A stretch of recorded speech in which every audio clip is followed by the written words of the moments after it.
और पाकिस्तान को 2 गेंदों पर 12 रन दरकार है। रविचंद्रन अश्विन ओवर के आखिरी 2 बॉल लेकर आते हुए मोहम्मद रिजवान बाहर कर और आउट हो गए।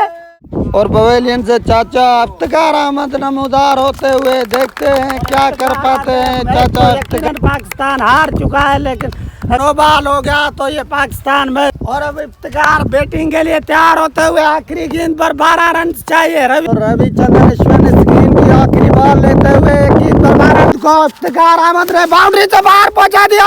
और अंपायर का इशारा, ये नो बॉल, अंपायर का ये फाइनल इशारा आ गया कि ये यकीनन नो बॉल है। तो अब इफ्तिखार छक्का लगाकर जीत पाएंगे या नहीं। ने आखिरी ये बॉल नो बॉल दे दिया है। तो रविचंद्रन अश्विन से सलाह मशुरा करते हुए और रिव्यू लेते हुए देख, और ये रिव्यू में साफ दिखाई दे रहा है कि ये नो बॉल है। तो यकीनन अब मैच दोनों टीमों के लिए अहम हो चुका है। अगर बॉल बचेगा फैसला आया कि ये नो बॉल है तो आखिरी बॉल पर आप 5 रन चाहिए और पर 5 रन चाहिए। रविचंद्रन अश्विन एक बार फिर से बॉल किया है और देखते के साथ आखिरी बॉल और ये मैच इफ्तिखार ने जीत लिए। इसी के साथ तो पवेलियन से तमाशा ही जाते हुए पाकिस्तान ने आखिरी गेंद पर मैच जीत।